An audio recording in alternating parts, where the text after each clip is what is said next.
It has been a week since the White House admitted using former President Bill Clinton to try to convince Pennsylvania Congressman Joe Sest-off to forego a Senate race. This week, we learned of the same tactic in Colorado. White House correspondent Wendell Goler has the latest reaction.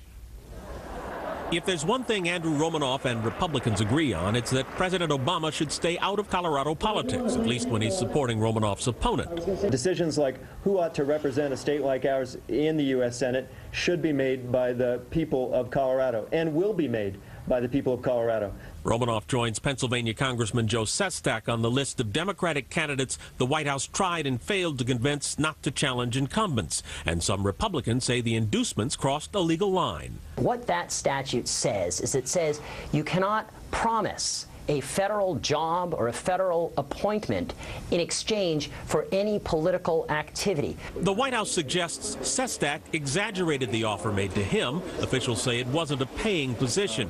They released the resume Romanoff submitted when he applied for a White House job, and he says there were no promises from the White House Deputy Chief of Staff. Mr. Messina told me specifically that he could not guarantee my appointment to any of those positions. He did not promise me a job. Still, there are too many questions for Texas Republican Congressman Lamar Smith, who has called for an investigation. He says, quote, the White House cannot exonerate itself. Only an independent investigation can get to the bottom of what really happened.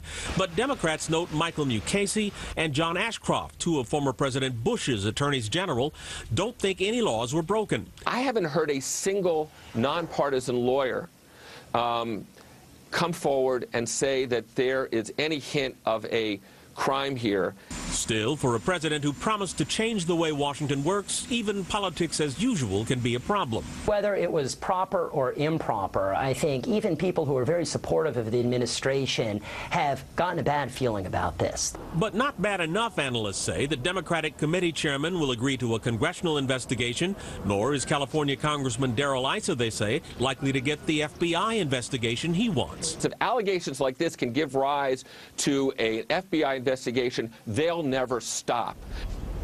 But even if there is no investigation, the Romanoff and Sest-off affairs have put the White House on the defensive and provided a distraction at a time when the president really has enough on his plate.